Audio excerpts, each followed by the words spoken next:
Right, well, it's been 2 or 3 weeks. We've just had consistent wind. I mean, we've had storms mixed in. We've gone through some 10 metre or 10.3 metre tides, and I actually went down and took everything off the boat, all the engines, all the gear out of it, just left the boat as it was to ride the storms out. Most people have pulled their boats out now, but of course we still had gear out there. So on this one we are going down at night to check the boat during the storm. It's going to be very dark, obviously, that one. And then after that we'll be putting we put the engine back onto the boat with basically a sort of skeleton gear, as in flares, radio, that kind of thing. And then we attempt to go out and find our gear. And it's still not nice, even now. Popped down to check the boat and it is as rough as anything out there. White water everywhere, the whole sea around the lighthouse is just pure white. Right, it's the middle of the night and I am heading down the beach. I've got to go and check the boat, so I just want to make sure the battery and everything is fully charged, because this mother of a storm is coming in tonight and it's going to hit in the morning over the high tide. And yeah, it's on a 10 metre tide with swell now, with the wind coming directly in. So yeah, it's a bit like that really, so it's best I go and check it. I'm just seeing if I had any bits of rope around here. I've got some in our car, I suppose. I'm going to take the new car down because the other one's got all the engines in, which I took off the other day for the weather. But yeah, right, let's get going.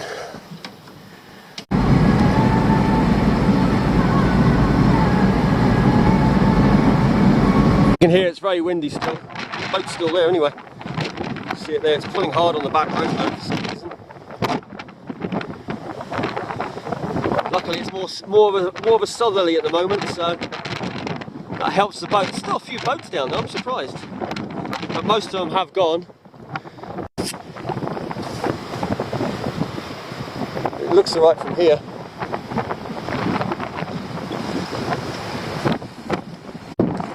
The water's very ridged, so it's not easy getting to the boat yet. Got to wait for it to go down a bit further. Once it flattens out, it's got a bit steeper there. Bit of a rush out. The water's out the boat. It's just about to dry up now. We got onto it, and yeah, there wasn't too much in it really. A little bit. Ropes are all good. Just checked all the ropes and that, and yeah, everything looks okay. Well, here we are again. You can see, I might have mentioned it, we actually took all the engine off, everything out the boat. Well, the engine's back on, that engine's back on, the reserve, and I basically just brought down sort of skeleton gear. I've got a bucket there with my flares and my radio.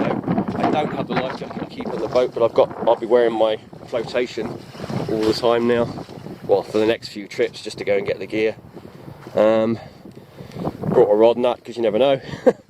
But that's pretty much it. I've got the small anchor, I don't have my big anchor, but the small one. But the chances of actually using your anchor are quite slim around here, because once you're out in the race of the tide, you can anchor anyway. You run the risk of sinking your boat, especially a small boat.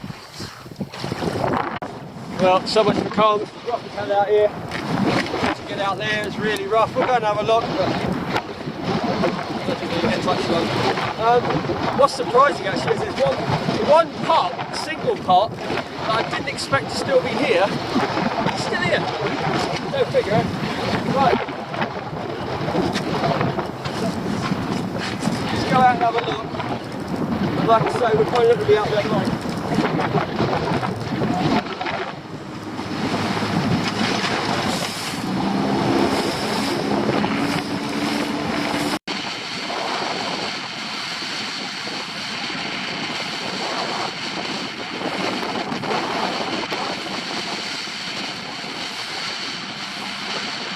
Well, so far all the gear that shouldn't have moved is gone, and all the gear that I should have lost, which is in there because it's like single pots and that, we haven't lost. So oceans. Right, head back and on the inside, but we've got to get back on it.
This one's almost on the beach, this pot.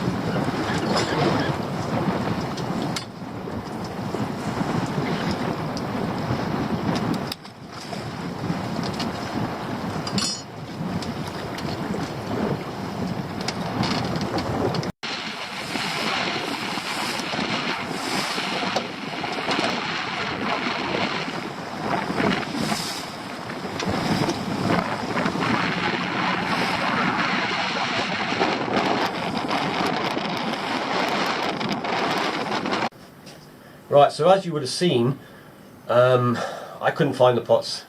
We weren't out there that long, but I had a good scout around and couldn't see them anywhere. The ones I expected to be safe. The one in the bay, actually, there was a single pot, and it's the lightest pot, and that pot I'd expected to have lost, and it had barely moved, which has surprised the heck out of me. But anyway, we attempt to go out again, and if you see me maybe talking you can't hear what I'm saying, I'll explain everything at the end of the video.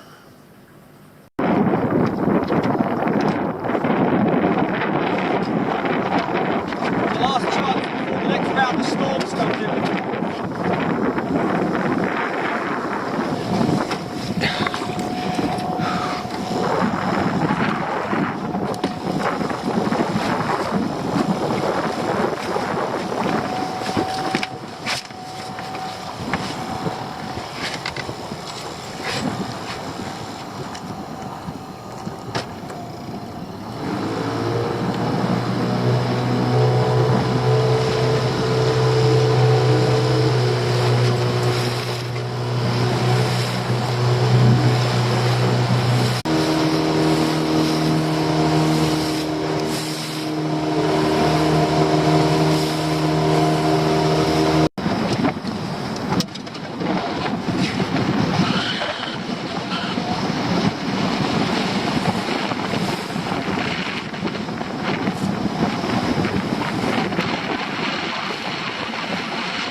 The most exposed area in the storms we had. We've still got one set here. There was two here. At the moment I only see one. That just shows. And in the area where they were supposed to be protected, or they should have been protected, I haven't found any yet. Right, let's get this one up and have a quick look for the other one, which will have gone that way if it's gone anywhere.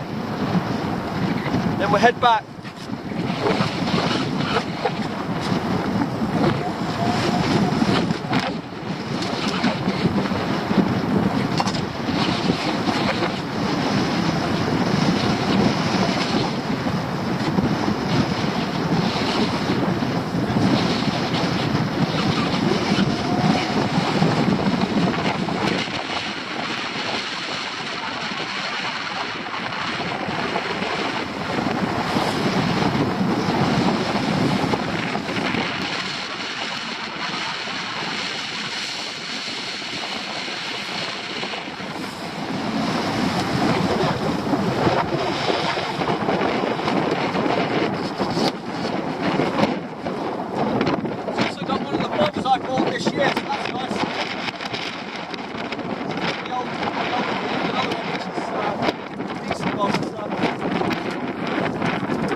have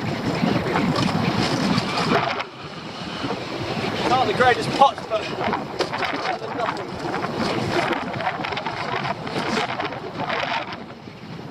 Store these now.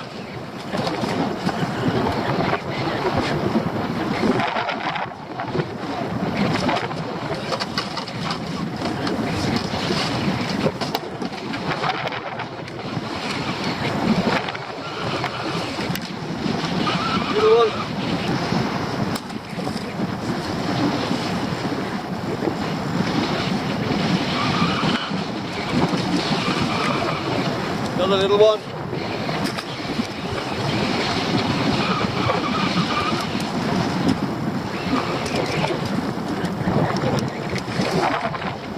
Another little one. And a small cork ring.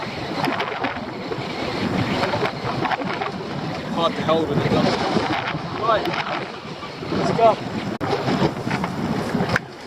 But I will take in at least a couple of pots a day if I find them. Well, I found them obviously.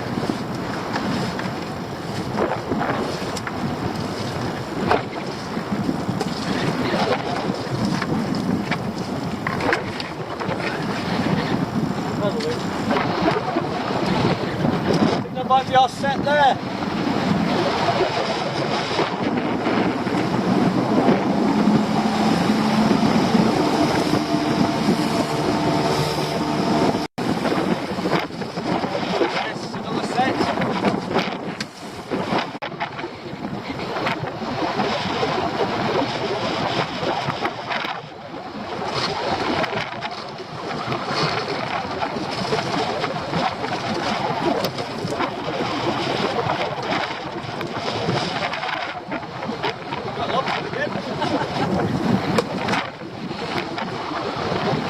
Wasn't really expecting lobster. Got a load of pots up with the gauge.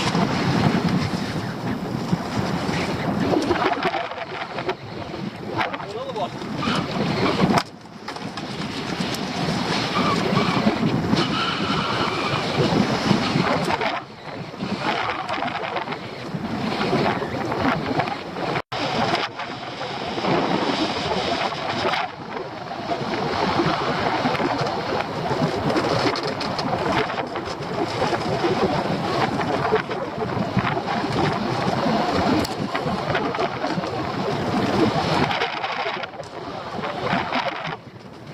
Yeah, it's got a hole in it, this one. That was in there, escape. Right.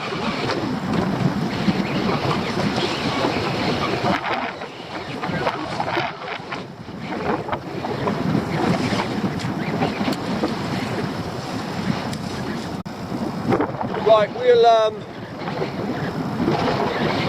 start heading back up that way where the pots were. But I don't hold much hope because I haven't seen any of them. There should be 3 sets of bobbers. 2 yellow, 1 pink. I'm just trying to see if they're actually on the rocks anywhere, but there's nothing. Right, and if they are, I can't do anything about it anyway up there.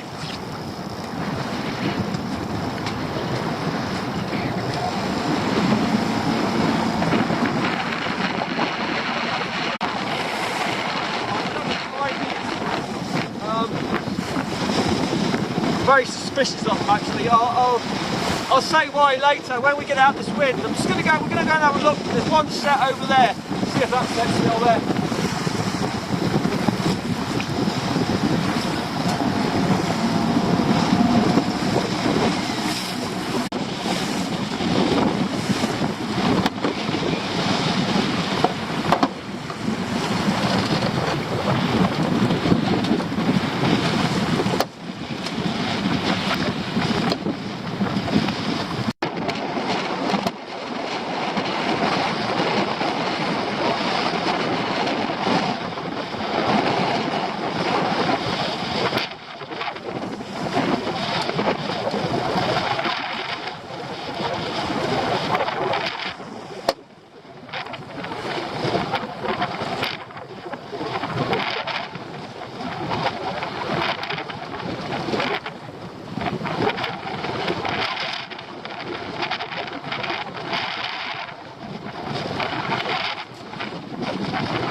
There's a duck.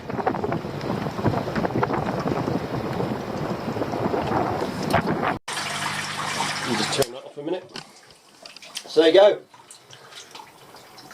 We had some lobsters, which is pretty cool, considering I wasn't expecting to get any.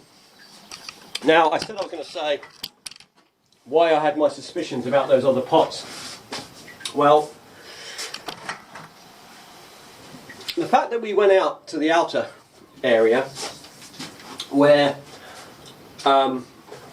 we had our outer pots. Now, I wasn't expecting to see those because obviously yesterday we went out and couldn't find any of those pots by Liu, the island that's there, and they're in a safer area there. You know, that's where you put your pots if you know there's storms coming, just to get them out the worst of it. Now, the outer pots, theoretically, they would have moved, or they would have got washed away or whatever. That's why I wasn't expecting to see them. Yet we got out there and they were pretty much where I put them. One set was right where I put it, the other set had moved a little bit, but it wasn't far from where I put it, which you expect with what we just had in the way of weather. Then after that we went to look for those pots and they'd all vanished. Now, one of those pots that's there is the heaviest pot I've got. It weighs a ton. I mean, I can just about lift it out of the water, that one. And that one's been through the last couple of years some of the worst weather you can imagine, and I put it in places you just don't put pots because you will lose them in storms and that. And that thing sat through everything and it's never actually moved position. Well, it had completely disappeared. So there's that. Plus, to lose in effect 3 sets and not find any evidence. Normally they'll move. I mean, I very rarely ever actually lose a pot. Not from storms. I mean, I've had them move, and I always tend to find them if I've had them broken up. I've had them go right over the top of a reef once, like, you know, rocks that stick out. And I've still found them. Because I tie the weights in so well into the netting, they never actually lose their weights. So you don't lose everything, it just moves till it hits something and gets stuck on something. Usually rocks, reef, weed, that kind of thing. But the fact that we lost all 3 sets in exactly the same area there, and I haven't found any signs of them on the beach, on the rocks, against a reef, leads me to believe that they didn't disappear from the storm. On top of that, we had another set which is further over. That set I didn't really expect. I expected that to be halfway across the bay, because when you put them there they always move. And that was a set you probably saw when we pulled up. It was all twisted, the rope, because it had been moving around. But as you saw, if they don't go very far, they get jammed up and then they stop. On top of that, we had a small pot in the bay. It's a very light pot. It's a rubbish pot. Basically, I'm just using it till it's finished and then I'm going to dump the thing. But we didn't lose that. I mean, that barely moved as well. So the fact that we lost all those 3 sets in a calm where I consider to be one of the safest places to put them is very suspicious. Now, the fact that I say I haven't got out in 3 weeks, that's because my boat's been on the inside. And I can't go out until the tide's up around it, and I didn't want to put it on the outside because I didn't want to get stuck out there in a storm. But anybody who's got access to a boat on a lower mooring, or anybody that could come round, could easily have got to the pots during the the couple of weeks, because I mean there were some days it was fine to go out, it's just that my boat was sitting on the beach so I couldn't do anything. So yeah, so I'm very, very suspicious. On top of that, those sets of pots are the ones, not now because this video will come up later, but those sets of pots are actually the ones that featured in the last 2 or 3 videos. So, you know, and I was showing catching quite well in them. And of course that's the risk you run, you know. But saying that, it's not a great loss. It's a pain in the ass, but it's not a great loss. It'll help me out actually, because it means I have less gear to bring in. On top of that, I think some of those pots were quite old, so no big deal on that. And another thing is that the actual bobbers that are on them, I buy these bobbers in from abroad, and although they look very similar to the ones you can buy here, they're not. So if I ever see them, I'll know, well, I can tell the difference. Just looking at them, you won't be able to see the difference, but there is a difference. So you never know, they might surface one day. Anyway, yeah, at least we got some of our gear back. Who knows? I mean, they might suddenly surface one day. I've had that before, where somebody's found a set of my pots and brought them in, which have got lost or I thought was stolen, and then they turned up somewhere else sometime later. But that's the way it goes. Unfortunately, when you fish out there, it's all about trust. You know, you're trusting everybody to trust. Everybody's trusting everybody, and in most cases, most people out there are perfectly fine. But all it takes is one. And like I say, it's possible they could have gone in the storm. I mean, that my normal pots, I see, yeah, but that heavy one, it's just, I really can't see that. I know the sea can do some incredible things, but the fact that the other pots, if all my pots had vanished, I would have said, yeah, that was a hell of a storm. But they didn't, and the ones that should have vanished didn't, and the ones that were, as far as I was concerned, in the most safest area, or one of the safest areas you can actually put them, they're the ones that disappeared. So yeah. Right, well, that's that. Everything's coming out, the boat's coming out, and hopefully we'll be doing some fishing videos from the shore. Now, I do have a few pots still in the bay, and we'll fish those, just some old ones, some old gear, but we should be fine with those, and we can get to those with the dinghy as well. We don't need to use the big boat. The big boat is still down, and if we do get a break, which we might get later this week, or the coming week, if the weather does pan out again, we might be back out and doing some fishing. We won't obviously be doing much in the way of pots, but we'll be going out with the rods and we'll just do some general fishing. We'll see how we get on, we'll see what the weather brings.